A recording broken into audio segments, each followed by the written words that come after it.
अगर फिलिस्तीन इतना अच्छा है तो तुम वहां पे तुम यूके क्यों आए फिर? किसी के साथ तो लॉयल हो जाओ, किसी के साथ तो वफादार हो जाओ। उसके साथ भी गद्दारी करी, इसके साथ भी मतलब ये टोटल गद्दार है यार। पाकिस्तान पूरा देश जो है ना वो डॉलर का बिका हुआ है। ईरान में ऐसा मामला नहीं है। ये पागल है, जितना तेल निकाल लिया। अब तेल हमारा तेल निकल जाएगा अगर हमने अभी अपना दिमाग सेट नहीं करा, सेंटर में नहीं लाए दिमाग, कि सऊदी अरब ने कौन से मुल्क के कितने लाख मुसलमान मार दिए थे। जरा मैं नाम नहीं लूंगा किसी का। जय हिंद दोस्तों, मैं हूं मेजर गौरव आर्य और आप देख रहे हैं द चाणक्य डायलॉग्स। इस वीडियो को लाइक करिए, हमारे चैनल को सब्सक्राइब करिए और बेल आइकन दबाना बिल्कुल मत भूलिएगा। अच्छा, ईरान को अंग विशेष में खुजली चालू है बॉस, बड़ी वाली खुजली चालू है। हुआ यह है कि जब ऑर्गेनाइजेशन ऑफ इस्लामिक कोऑपरेशन की मीटिंग हुई, जिसमें 57 यानी कि 57 मुसलमान देश हैं पूरी दुनिया के, जिसमें ईरान भी शामिल है, सऊदी अरब भी शामिल है, यानी जितने भी हैं, पाकिस्तान वगैरह सब, तो वहां पे काफी फिलिस्तीन ड्रामा शरामा बहुत हुआ। वहां पे ड्रामा ही करना और तो कुछ करना नहीं है। अब हुआ ये कि बॉस ईरान ने बोला कि जितने भी मुस्लिम देश हैं इजराइल से अपना डिप्लोमेटिक संबंध, राजनयिक संबंध बिल्कुल कट कर लें, कहानी खत्म। यानी कि ना एम्बेसी हो, ना उनका यहां पे ना उनका वहां पे, और एक एक चीज करके अपनी बिल्कुल कट कर लें, अपने एम्बेसडर बुला लें, उनके एम्बेसडर भेज दें, निकाल दें वापस। इस किस्म का एक सिनेरियो इन्होंने डाला सामने, यानी कि ईरान ने दोस्तों। अच्छा, इसमें क्या हुआ कि काफी मुल्कों ने अग्री नहीं करा, और मैं क्यों नहीं अग्री करा उसके पीछे भी मैं आपको बात बताता हूं। ईरान वाले तो जो पागल है ना, पागल मुल्ले मौलाना जो बैठे हैं तेहरान में, क्रैक एकदम बिल्कुल बचपन से क्रैक, ठीक है, वो तो कहते हैं दुनिया में आग लगा दो, सब खत्म कर दो। दुनिया ने उनसे बोला बे पागल वागल हो क्या तुम? तो अब ये देखिए क्या कह रहा है ईरान का प्रेसिडेंट इब्राहिम रईसी, इसने हमास की तारीफ करी है और बोला है कि हम हमास का हाथ चूमते हैं। ठीक है जी, वी किस द हैंड ऑफ हमास, हम हमास का हाथ चूमते हैं। और इसने जो इजराइल के खिलाफ एक्शन लिया है, बहुत शानदार एक्शन लिया है, और बोला कि साहब इस्लामिक कंट्रीज को एक साथ बोला है कि एकजुट हो जाओ और ऑयल के सैंक्शंस, क्योंकि तेल इनके पास है, ज्यादातर तेल जो है वो इनके पास है, इस्लामिक कंट्रीज के पास। दुनिया में और भी देश हैं, रूस है, उसके पास तेल का भंडार पड़ा है, वेनेजुएला तेल का भंडार पड़ा है, ठीक है जी, अमेरिका के पास तेल है। तो ऐसी बात नहीं है कि सिर्फ इस्लामिक मुल्कों के पास तेल है, लेकिन हां, इन्होंने ग्रुपिंग कर ली है इस्लाम के नाम पे। जैसे OIC बनाया ना, ऑर्गेनाइजेशन ऑफ इस्लामिक कोऑपरेशन। आपने कभी ईसाई देशों ने तो मिलकर नहीं बोला कि Germany, England, France, America, Canada, सब कुछ ने मिलकर यह बोला कि ऑर्गेनाइजेशन ऑफ क्रिश्चियन कोऑपरेशन, किसी ने नहीं बनाया। हिंदू देश भी हैं, भारत है, नेपाल है, और भी देश हैं जहां पे हिंदू हैं।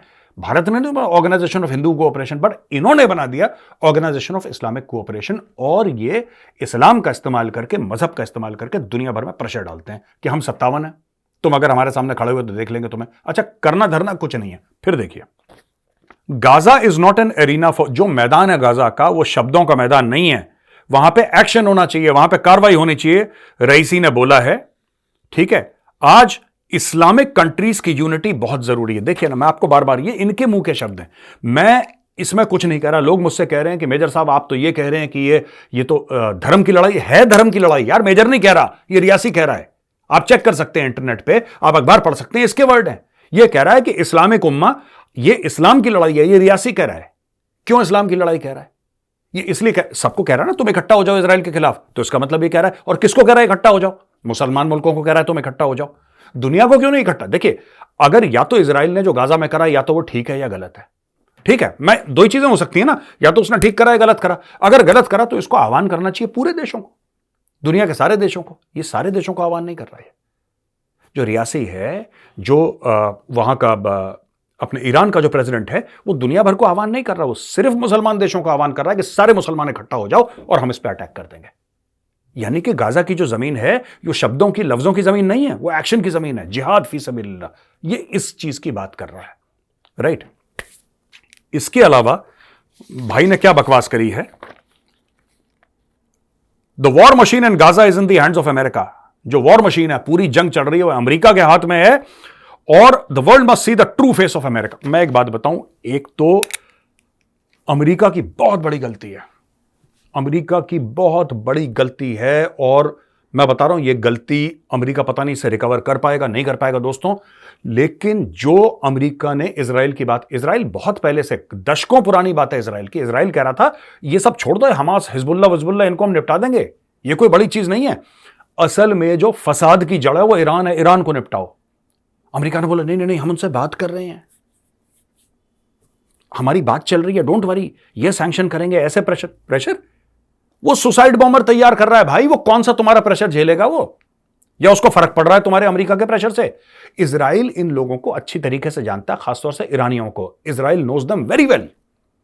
और इजराइल डे वन से कह रहा है कि अपने जहाज भेजो, इनको ठोको, इनको ठोको। ये सिर्फ जूते की भाषा समझते हैं। अमेरिका ने बातचीत कर रहे हैं हम लोग, तो लेट्स टॉक अबाउट। ये हमारे प्रेसिडेंट ने ये बोला। देखिए, आप एक बात समझिए, ठीक है ना, मैं इस मामले की भी बात नहीं कर रहा कि इन्होंने टेररिस्ट ग्रुप्स फंड करे कि नहीं करे, ठीक है, ईरान ने करे कि नहीं करे, वो तो करे हैं।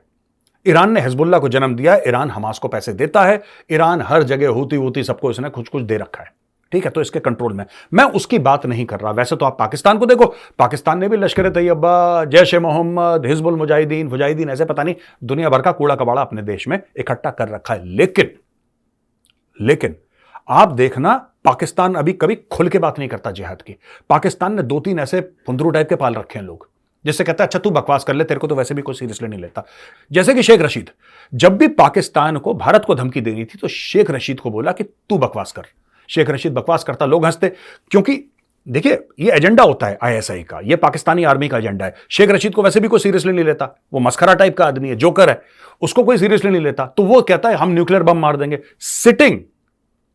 सिटिंग मिनिस्टर कहता है कि हम न्यूक्लियर बम मार देंगे, सब लोग हंसते हैं, हाँ शेख तो पागल है। तो पाकिस्तान का काम भी हो गया।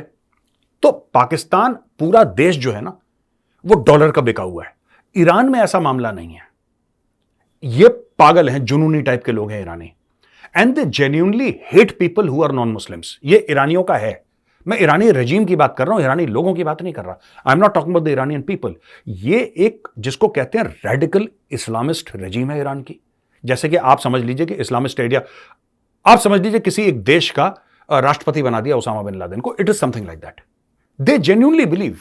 ये लोग कह रहे हैं, कब से कहते चले आ रहे हैं, लोगों को समझ में नहीं आ रहा। ये कहते हैं, ईरानी कहते हैं, इनके जो प्रेसिडेंट हैं, इनके जो हेड्स ऑफ स्टेट हैं, राइट, ये लोग कहते हैं कि kill all the juice, Israel को खत्म कर दो। ये इनके प्रॉपर ऑफिशियल स्टेटमेंट्स हैं। पता नहीं अमेरिका ने आज तक इतना सीरियसली नहीं लिया।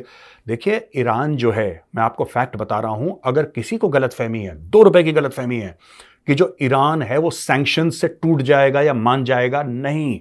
जब तक आप तेहरान में, जहां पे पागल मुल्ले रहते हैं, मौलाना रहते हैं, जब तक उनके सर पे आप एक डेजी कटर नहीं मारोगे, आप जाके देखिए गूगल में व्हाट इज डेजी कटर। जब तक आप MOAB, the mother of all bombs कहते हैं, which is the biggest non atomic non nuclear explosive device, MAOB, mother of all bombs, आप वो नहीं मारोगे या डेजी कटर नहीं मारोगे, इनको समझ में नहीं आएगी बात। आपको इनकी लीडरशिप को साफ करना पड़ेगा, ईरान की लीडरशिप को, और वहां पे आपको डेमोक्रेसी लानी पड़ेगी, तब जाके इनका दिमाग सेट होगा। इनका दिमाग नहीं सेट होने वाला। ये ईरान जो है यही बातें कर रहा है, सबको इकट्ठा कर दो। अच्छा, अब इसके बाद क्या हुआ है कि यहां पे कुछ मुस्लिम देश हैं जिन्होंने बोला ईरान को कि भाई तू मुंह बंद कर, ज्यादा मत भौंका कर। अब इनमें कौन है देख लीजिए। सऊदी अरेबिया, UAE और 7 और मुल्कों ने यह बोला है कि इजराइल के साथ हमारे ताल्लुकात वैसे ही रहेंगे जैसे पुराने, ठीक है जी, क्योंकि ये अकलमंद देश है। मैं आपको बता रहा हूं ना, इस्लामी दुनिया में भी आपको कुछ क्रैक देश मिलेंगे, जैसे ईरान है, सीरिया है, पाकिस्तान है, ठीक है। इनके पास कुछ है नहीं, जेब फटी है। ईरान के पास तेल है, लेकिन ईरान उसकी खरीद फरोख्त नहीं कर सकता तेल की, उसको बेच नहीं सकता क्योंकि उसके ऊपर सैंक्शंस लगा रखे हैं। लेकिन ये जो बाकी मुल्क है ना, ये इंटेलिजेंट है। ये कह रहे हैं कि ठीक है यार, इजराइल ने जो करा वो गलत करा, लेकिन जब इजराइल से आप इजराइल से सारे डिप्लोमेटिक संबंध तोड़ देंगे, फिर आप इजराइल से बात कैसे करेंगे? इजराइल कहेगा कि ठीक है, आपके आने वाला संबंध ही नहीं है, हम ठोकेंगे गाजा को, तुम्हारी औकात है तुम आ जाओ इधर, तुम्हारी औकात है तुम आ जाओ इधर। तुम अगर चाहते हो इतना चौधरी बनना तो तुम आके लड़ लो यहां पे। अब लड़ने को कोई जाना नहीं चाहता गाजा, सब बकवास करेंगे बैठ के। सब लोगों ने चाय पीनी है, खजूर खाने हैं, ड्राई फ्रूट खाने हैं, बकवास करनी है, वापस चला जाना है। और भाई, अगर तुम अपने आप को इतने बड़े मर्द के बच्चे समझ रहे हो, और ये मर्द का बच्चा का डायलॉग मैं पाकिस्तान से ले रहा हूं, ठीक है, क्योंकि वहां पे ऐसी बातें होती हैं सड़क पे। अगर अपने आप को इतना बड़ा मर्द मोमिन, मर्द हक या मर्द का बच्चा समझते हो तो जाओ फिर खुद लड़ो। अच्छा, खुद नहीं लड़ना है इनको, बकवास पूरी करनी है। अब देखो, तो दोस्तों, ये जो देश हैं जिन्होंने बिल्कुल मना कर दिया ईरान को, जिन्होंने साफ कुछ बोल दिया कि नहीं यार हमारे रिलेशन इजराइल के साथ बने रहेंगे, ये मुसलमान देश कौन से हैं? Saudi Arabia number 1, UAE number 2, Jordan number 3, Egypt, Bahrain, Sudan and Mauritania. ये जो देश हैं इन्होंने साफ मना कर दिया। अच्छा, ये इसमें से जैसे सऊदी, यूएई है, ये बड़े पावरफुल कंट्रीज हैं, इनके पास तेल है, इनके पास मक्का मदीना है, इनकी इज्जत सबसे ज्यादा है। अच्छा, ईरान की इज्जत सबसे कम है पाकिस्तान के साथ ना, तो ये सबसे ज्यादा भौ भौ कर रहे हैं ये लोग। पाकिस्तान के तो दोस्तों पासपोर्ट पे लिखा है कि आप दुनिया भर में जा सकते हैं, इजराइल में नहीं जा सकते। अब पता नहीं क्यों, ये सब रिलीजियसली माइंडेड चीजें हैं, ये सब मजहब से ही आई हैं, इसका कोई फिलिस्तीन विलिस्तीन से कोई लेना देना नहीं है। मैं आपको आज बता रहा हूं और मैं एक दिन इसका स्पेशल एक वीडियो बना के आपको बताऊंगा, कोट करूंगा पैराग्राफ एंड वर्सेस कि क्यों यहूदियों के खिलाफ इतनी नफरत है। और ये जो पूरा पैलेस्टीन का मामला है, इसका एक्चुअली पैलेस्टीन से कोई मतलब नहीं है, ये यहूदी नफरत पे बेस्ड है, और आज से नहीं 1400 साल से यहूदियों के खिलाफ नफरत पे बेस्ड है। खैर, coming back to the point ladies and gentleman, अब हुआ क्या चक्कर इसमें, ये देखिए। इन सब देशों ने मना कर दिया, अब इन्होंने मना क्यों करा है, ठीक है जी। पहले मैं आपको बता दूं कि बात क्या हुई थी। बात यह हुई थी कि पूरा economic and diplomatic relation Tel Aviv से काट दें, Arab airspace Israeli flights को न दें, और oil producing Muslim country should threaten to use oil as a means of leverage to achieve ceasefire in Gaza. Right? Okay. Two delegates who attended the summit, however, told news agency Reuters that Algeria had moved a proposal seeking a complete cut in ties. अच्छा, Algeria को कोई पूछ नहीं रहा, Iran को कोई पूछ नहीं रहा, पाकिस्तान का बेड़ा ही गर्क है, पाकिस्तान को तो पाकिस्तानी नहीं पूछ रहे। तो ये जो बाकी मुल्क हैं जिन्होंने मना कर दिया, जिन्होंने ईरान को बोला कि यार दूर बैठो, तुम बकवास कम करा करो और अपने औहदे अपने कद के हिसाब से मुंह खोला करो, अगर 2.5 फुट के हो तो 10 फुट वाली बातें मत करो। ये क्यों बोला? देखिए, मैं आपको बताता हूं। ये जो एरोगेंस है ना इस्लामिक वर्ल्ड में, एक एरोगेंस है, एक हेकड़ी है, ठीक है, एक घमंड है। ये कहां से आया है? ये तेल की वजह से आया, ये तेल की वजह से आया। और मैं आपको बार बार कहता हूं, प्रिंस मोहम्मद बिन सलमान ये विजनरी आदमी है। ये ऐसा बंदा है Mohammed bin Salman who can see 50 years from today. He is not talking about 2023 की बात ही नहीं कर रहा। वो कह रहा है बॉस 50 साल के बाद दुनिया में क्या होगा, सऊदी अरब में क्या होगा, उसकी तैयारी आज से करो। ये जो पूरा तेल का मामला है ना, ये जो पूरा का पूरा तेल का मामला है, मैं आपको आज बता रहा हूं कि असली हेकड़ी कब निकलेगी। आज की तारीख में अगर आप बाजार जाएंगे, तो आपको ऐसी गाड़ियां मिल जाएंगी जो कि एक चार्ज में, मैं बिजली की गाड़ियों की बात कर रहा हूं दोस्तों, ध्यान से सुनिएगा मेरी बात, ये बहुत बड़ी बात है, ध्यान से सुनिएगा। जो बिजली की गाड़ियां हैं, इलेक्ट्रिकल व्हीकल्स हैं, आपको मिल जाएंगी, थोड़ी सी महंगी मिल जाएंगी, लेकिन ऐसी गाड़ियां आपको मिल जाएंगी जो कि एक चार्ज में तकरीबन 450 से 500 किलोमीटर एक चार्ज में चल सकती हैं। लोग ये गाड़ियां क्यों नहीं खरीदते? लोग इसलिए नहीं खरीदते गाड़ी, एक तो ये गाड़ी है महंगी, पहली चीज। दूसरी चीज, चार्जिंग स्टेशंस जो हैं वो इतने ज्यादा नहीं है जितने होने चाहिए। पहले से बहुत ज्यादा है, लेकिन अभी भी वो लेवल पे नहीं आए। तीसरी चीज, 500 किलोमीटर में लोगों को लगता है यार कहीं बीच में खत्म हो गया तो क्या होगा, फिर मुझे कहां से मिलेगा। It's not like a petrol pump. Petrol pump में तो ठीक है, बाइक में बैठ के ले आए, तेल डाल दिया, आगे तक पहुंच गए। इसमें तो ये भी नहीं है चक्कर, खत्म हो गया तो खत्म हो गया। चौथी चीज, जो एक कार का प्राइस है ना, ये बहुत ज्यादा है दोस्तों। इलेक्ट्रिकल व्हीकल का price, it is 20, 30, 40% more than a vehicle of its variety in petrol oblique diesel. तो लोग इतना पैसा नहीं, लोगों को अभी उसमें फाइनेंशियल फायदा, आपको फाइनेंशियल फायदा देना है। जिस दिन आपके पास एक गाड़ी आई जो कि पेट्रोल के बराबर है, उसकी कीमत बिल्कुल पेट्रोल के बिल्कुल बराबर उसकी कीमत है, पेट्रोल गाड़ी के बराबर, पहली चीज। दूसरी चीज, एक चार्ज में ये 2.5 से लेकर 3,000 किलोमीटर चल जाए, जो कि हो जाएगा कुछ सालों में, ये भी हो जाएगा। मैं इसको आप बना नहीं कर सकते। जहां पे 500 ले आए वहां पे 1000 ले आएंगे, वहां पे 2000 ले आएंगे, वहां पे 3000 ले आएंगे। माना कि 3000 का एक हम ब्रैकेट पकड़ते हैं कि एक चार्ज पे 3000 किलोमीटर गाड़ी चल रही है, और ये गाड़ी की चार्जिंग जो है, ठीक है, ये गाड़ी की जो चार्जिंग है 5 मिनट में हो जाएगी। लोग अरबों डॉलर लगा रहे हैं, नए नए चार्जर्स बना रहे हैं, नए नए तरीके ढूंढ रहे हैं किस तरीके से क्या करना है। दोस्तों, अगर ये हो जाता है ना, 70% हेकड़ी वैसे ही निकल जाएगी। ईरान फिरानी क्यों चल रहे हैं? ईरान के पास पैसा क्या है? तेल की ब्लैक करता है ईरान, वहां से पैसा आ रहा है, क्योंकि दुनिया खरीद नहीं सकती, चाइना को बेच दिया, ऐसे कर दिया, ये कर दिया, तो ये कर रहा है। This what Iran is doing. Bharat भी खरीद चुका है ईरान से, लेकिन मैं आपको बता रहा हूं, दुनिया के लिए ईरान अब एक खतरा बन चुका है। और ये चीज सऊदी अरब को पता है कि ये देखो, ये शिया सुन्नी की लड़ाई है ना, ये आज से नहीं, ये भी 1400 साल से है दोस्तों। आज तो इनको कॉमन एनिमी लग रहा है, यही ईरान सऊदी अरब को गाली दे रहा था। जो ओसामा बिन लादेन ने अटैक करे थे, किसके ऊपर आपको पता है? सबसे ज्यादा अमेरिका के बाद अगर कोई दुश्मन था तो सऊदी अरब की रॉयल फैमिली थी जो ओसामा बिन लादेन की दुश्मन थे। ओसामा बिन लादेन कहता था मैं इनको मारूंगा। इसके पीछे बहुत बड़ी तेल की और पावर की और रिलीजन की बहुत तगड़ी पॉलिटिक्स है इस्लामिक वर्ल्ड में। तो जो अभी आपको इस्लामिक वर्ल्ड में जुड़त दिखाई दे रही है ना, ये आपको लग रहा है कि सब यूनाइटेड है, दोस्तों ये सिर्फ इसलिए है क्योंकि इनकी जो स्ट्रीट है, जो सड़क पे आम मुसलमान चलता है इनके देशों में, उसका दिल जुड़ा हुआ है किसी वजह से पैलेस्टीन के लिए। उसको लगता है कि नहीं, पैलेस्टीन हमारे मुसलमान भाई हैं। That is it. ये लड़ाई खत्म हो जाएगी एक हफ्ते में, एक महीने में, एक साल में, जब भी खत्म होगी मुझे नहीं पता कब। जिस दिन ये लड़ाई खत्म होगी ये फिर एक दूसरे के गले काटेंगे। ये जो यूनिटी है ना 57 कंट्रीज के बीच में, दोस्तों थोड़ी कुटपिट है पर ज्यादातर यूनिटी है। दिस यूनिटी, देखो आपको यूनिटी के लिए या तो एक लालच चाहिए, एक लालच, कॉमन लालच, या एक कॉमन नफरत चाहिए। इसमें कॉमन नफरत इजराइल है, इसलिए लोग मिले हुए हैं। जिस दिन वो नफरत का मामला थोड़ा सा पैरामीटर उसका 5-10% कम हो जाएगा, ये फिर से एक दूसरे के खिलाफ कार्रवाइयां करना शुरू कर देंगे दोस्तों। और मोहम्मद बिन सलमान को यह बात पता है कि तेल जो है वो खत्म हो जाएगा। 10, 15, 20, 25, 30, 35 साल कभी ना कभी ऐसा होगा कि वो तेल खत्म होगा। आज नहीं तो कल तेल को खत्म होना है इस दुनिया में। और उसके बाद दुनिया किस टेक्नोलॉजी पे चलेगी, गाड़ियां कैसे चलेंगी, हवाई जहाज कैसे चलेंगे, इसके ऊपर रिसर्च चल रही है। जिस दिन आपको, मैं बता रहा हूं, ज्यादा लंबी चौड़ी बात नहीं करनी आपको, सिर्फ गाड़ियों और मोटरसाइकिलों की बात कर रहा हूं, ओनली दैट। जिस दिन आपको एक बात यह पता लग जाए कि आपकी गाड़ी 2 से लेकर 3,000 किलोमीटर सिंगल चार्ज पे बिजली पे चल सकती है, मैं बता रहा हूं 70% हेकड़ी रातों रात खत्म हो जाएगी। इसीलिए न्योम की सिटी बना रहा है वो Mohammed bin Salman. And hats off to him, he is a big visionary leader. वो बहुत कमाल का आदमी है, he is a great man Mohammed bin Salman.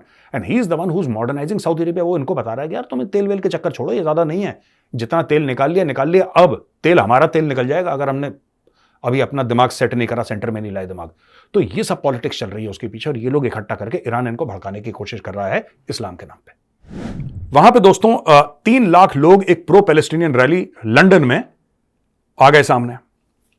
Free Palestine, ceasefire now. अच्छा, ये सब हो गया। From the river to the sea Palestine will be free, ये नारा भी वहां पे बोला गया, जोर जोर से बोला गया। ठीक है, अब मैं आपको बताता हूं कि ये जो है ना, ये सारे के सारे हमास सिंपैथाइजर्स हैं। ये सारे के सारे जितने भी 3 लाख बंदे ने ये नहीं उठ के बोला कि जो 7 अक्टूबर को यहूदियों के साथ हुआ वो गलत था। मैं बता रहा हूं this is all religious hatred. यार मैं बार बार आपको बताता हूं, this is all based on religious hatred. It has nothing to do with Palestine. Palestine एक बहाना है, ठीक है, पैलेस्टीन एक बहाना है, that's it, it's just an excuse. कल एक्सक्यूज कुछ और हो सकता है। अगर इनको एक्चुअल दिल में दर्द है कि इतने मुसलमान मार दिए, तो मैं आपसे यह चाहूंगा कि आप लोग इंटरनेट पे जाएं और यह देखें कि सऊदी अरब ने कौन से मुल्क के कितने लाख मुसलमान मार दिए थे। जरा, मैं नाम नहीं लूंगा किसी का, मैं चाहता हूं कि आप लोग जाके देखो। जब मुस्लिम कंट्रीज दूसरे मुस्लिम कंट्री की पूरी पॉपुलेशन साफ कर देते हैं, इनके मुंह से चू नहीं निकलती। जब यहूदी बीच में आ जाता है, जबकि वो रिस्पॉन्ड कर रहा है क्योंकि उसके ऊपर अटैक हुआ है, सारे के सारे इकट्ठा हो जाए क्योंकि वो यहूदी है। ये कुछ नहीं है, ये हेट्रेड है। दिस इज नथिंग बट जू हेट्रेड। जो आप लंदन में देख रहे हैं ना, ये हाइड पार्क के बगल में 3 लाख लोग आ गए, this is nothing but Jewish hatred. It has got nothing to do with Palestine. Palestine एक बहाना है दोस्तों। अब ये आए इसमें 10 डाउनिंग स्ट्रीट में जो प्रधानमंत्री हैं यूके के, ऋषि सुनक, उन्होंने बोला कि आई condemn the violent Holi unacceptable scenes which we have seen today from EDL and associated groups and Hamas sympathizers attending national march। देखो यार, इनकी वो जो मंत्री है ना होम की, जिसका नाम है सुएला ब्रेवरमैन, वो कड़वा बोलती है लेकिन सच बोलती है। भारतीय मूल की है, वो कड़वा बोलती है। What she talks is bitter, but she is telling the truth। ये सारे के सारे वायलेंट लोग हैं। और देखिए मैं आपको बताता हूं, England must be very careful who it's allowing inside its country. और जो ये बकवास करे ना, इनको डिपोर्ट करो, send them back to Gaza. जिनका दिल गाजा के लिए धड़कता है, गाजा भेजो इनको भेजो गाजा, इनको वापस भेजो पैलेस्टीन। मैं बता रहा हूं आपको, ये इंग्लैंड की लुटिया डुबा देंगे। They will change the social fabric of England. 3 lakh लोग, 3 लाख लोग। अगर मैं एक बात बताता हूं आपसे, ठीक है, अगर ये लड़ाई बड़ी होती, मैं एक एग्जांपल देना चाहता हूं, और मैं चाहता हूं आप सब लोग एक एग्जांपल को याद करें, फिर मैं वीडियो खत्म कर दूंगा, फिर मैं क्वेश्चन एंड आंसर्स पे चला जाऊंगा। मेरा सवाल यह है कि कल इंग्लैंड की पॉलिसी होती है, पूरे देश की पॉलिसी होती है ना, फिर आपको अच्छी लगे या बुरी लगे, आपको अच्छी लगे या बुरी लगे, आप अपने देश की पॉलिसी के पीछे खड़े हो जाते हैं, क्योंकि आपके देश की पॉलिसी है, आपका पार्लियामेंट ने डिसाइड करा है। मेरा सवाल यह है, और ये जो 3 लाख हमास के सपोर्टर, टेररिस्ट सपोर्टर्स हैं लंदन में हाइड पार्क में जो हल्ला गुल्ला कर रहे हैं, मैं उनसे एक सवाल पूछना चाहता हूं। कल अगर ब्रिटेन की पार्लियामेंट, ये युद्ध बड़ा हो गया, अभी तो हमास और इजराइल के बीच में यहां पे 4-5 मुस्लिम कंट्रीज आ गई, जैसे कि 1967 में आई थी, जैसे कि 1973 में आई थी, आ गई, और इंग्लैंड ने यह फैसला करा कि हम इजराइल के समर्थन पे उतरेंगे, हम भी जाएंगे, हम लड़ेंगे। मैं ये जानना चाहता हूं कि ये जो 3 लाख है, इनकी लॉयल्टीज कहां पे, मैं ये जानना चाहता हूं। मैं आपको बता देता हूं, आज मुझे सवाल का जवाब नहीं चाहिए किसी से, क्योंकि सवाल का जवाब मेजर जानता है। बात यह है कि अंदर ही रह के टेरर की एक्टिविटीज करेंगे लंदन के अंदर, यूके के अंदर, ये अंदर ही अंदर करेंगे टेरर की एक्टिविटीज, क्योंकि ये चीज इन्होंने अमेरिका में शुरू कर दी थी। अमेरिका का युद्धपोत था वॉरशिप, उसको रोक दिया इन लोगों ने जाने से, वहां पे प्रोटेस्ट करने लगे। मैं बता रहा हूं, कल अगर इनकी पॉलिसी हुई, और यूके की पॉलिसी हो सकती है, किसी भी देश की पॉलिसी हो सकती है, और देश पॉलिसी अपने फायदे के लिए बनाता है, भारत भी अपने फायदे के लिए बनाता है, चाइना अपने फायदे के लिए बनाता है, अमेरिका अपने, हर एक देश अपने फायदे की पॉलिसी बनाता है। ये जो 3 लाख हैं, मैं ये जानना चाहता हूं आज कि ये 3 लाख किसकी तरफ से लड़ेंगे। क्या ये बोलेंगे कि हम जिस गटर से आए थे, जो देश हमारा गटर नुमा जो इनका देश था, सीरिया फीरिया जहां से भी आए ये लोग, वहां से जब हम लोग यहां पे आए थे इंग्लैंड में, हमें एक इज्जत मिली, पहले तो हम जलील होते थे, वहां पे जानवर की तरह रगेते जाते थे, यहां पे हमें घर मिला, हमें इज्जत मिली, हमें पैसा मिला, हमारे बच्चों को एजुकेशन मिला, तो हम इंग्लैंड के साथ खड़े हैं। क्या ऐसा करेंगे? बिल्कुल नहीं करेंगे, मैं आपको बता रहा हूं। ये डॉक्स पे जाके प्रोटेस्ट करेंगे, जहां से इंग्लैंड के ट्रूप्स आएंगे, एयरपोर्ट को घेरेंगे, ये सारे ऐसे काम करेंगे। और मैं इंग्लैंड को आज बोलना चाहता हूं कि ये जो आपने बंदे लिए ना, आपने अपने घर में जो बात करी थी हिलरी क्लिंटन ने पाकिस्तान में ना, snakes in your backyard, Hillary Clinton ने बात करी थी स्नेक्स इन, ये 3 लाख जो है ना, these are snakes in the backyard. आपने ट्रेटर इकट्ठा कर लिए हैं, ठीक है, जिनकी लॉयल्टी है इट इज फॉर हमास। वो कह रहे हैं, हमास के नारे लगा रहे हैं यार, वो मुंह से बोल रहे हैं कि हम हमास के साथ हैं। These people are with Hamas, these 3 lakh people, and ये जो दीज आर योर 5th कॉलमिस्ट्स। आज आप देख लीजिए, अगर ये बढ़ता है इसका दायरा, और इसमें और मुस्लिम कंट्रीज इजराइल के खिलाफ जुड़ती हैं और जंग में शामिल होती हैं। बाय द वे, मुझे ऐसा नहीं लग रहा कि होगा, लेकिन अगर होता है और इंग्लैंड यहां से फैसला करता है कि हमें इजराइल के साथ खड़ा होना, ये लोग इंग्लैंड की नींव नीचे से काटेंगे, उसकी जड़ें काटेंगे नीचे से। आज आप मुझसे लिख के ले लीजिए, इनकी फितरत है। ये 3 लाख जो है, मैं उनकी बात कर रहा हूं, ये 3 लाख। और ये गलती इंग्लैंड की है, और जर्मनी की है, और फ्रांस को तो जला दिया उन्होंने आधा, कुछ महीने पहले आपने देखा था ना, जला दिया फ्रांस को। कितने लोग मर गए, कितनी बिल्डिंगें जल गई, कितनी गाड़ियां जला दी, पूरे फ्रांस को इन्होंने रोक दिया, आग लगा दी फ्रांस में, लगा दी। मजा आ रहा है तुम लोगों को यूरोपियंस, जिस तरीके का गंद, कूड़ा करकट तुमने अपने अंदर ले रखा है। Do you realise what you have done to your country? You have set fire to your own country because you wanted to be large hearted. And I am telling you time and again, you should have got people. अगर आपको Muslim country से लोग लेने थे तो क्यों नहीं आपने यूएई से ली? You should have got Muslims from UAE, you should have got Muslims from Saudi Arabia, you should have got Muslims from Malaysia, from Indonesia, from Bangladesh. They would have added to your country, they would have made your country proud. But you chose to get people from these 8-10 sick countries which are politically and also mentally unstable. So which is why you're reaping what you have sown. बहुत unfortunate है Europe के लिए, बहुत unfortunate है कि इन लोगों ने ऐसे लोग इकट्ठा कर लिए, 3 लाख आतंकवादी लंदन के बीच में। जिस दिन यूके गया जंग पे, ठीक है, जिस दिन गया, मैं आपको बता रहा हूं ये क्या होगा, ये अंदर से यूके की जड़ काटेंगे। फिर आप देख लेना, जो डॉक्स पे काम कर रहे होंगे वो बोल देंगे हड़ताल है हमारी, हमें काम ही नहीं करना।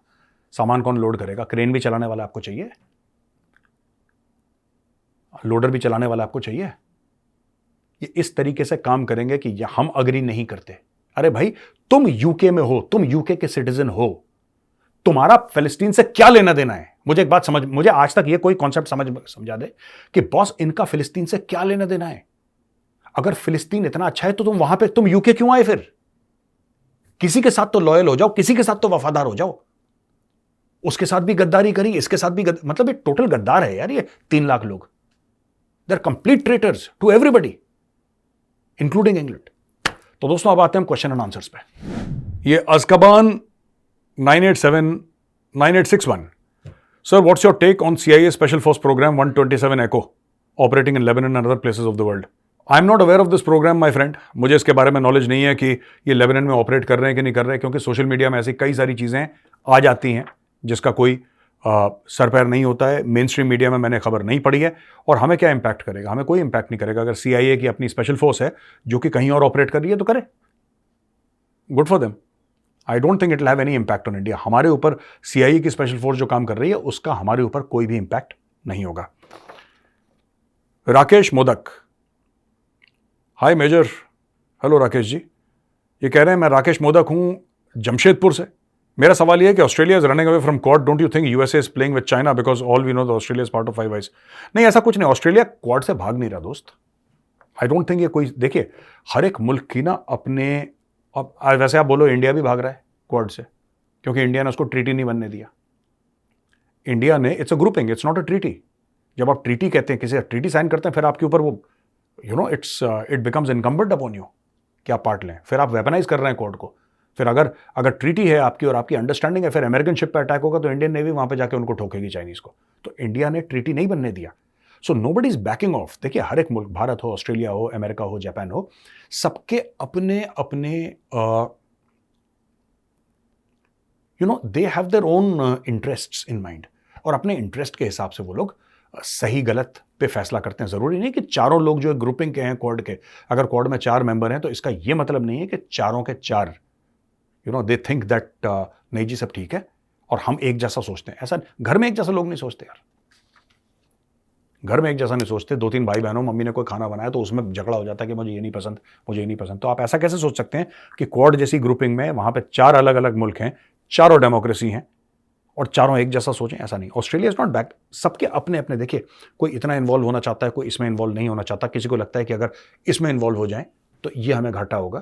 तो ये सब चीजें चल रही हैं दोस्तों। तो दोस्तों आज का वीडियो आपको कैसा लगा? अगर वीडियो पसंद आया तो इस वीडियो को लाइक करिए, हमारे चैनल को सब्सक्राइब करिए, शेयर भी करिए इस वीडियो को, और बेल आइकन दबाना बिल्कुल भूलिएगा। जय हिंद, वंदे मातरम, भारत माता की जय।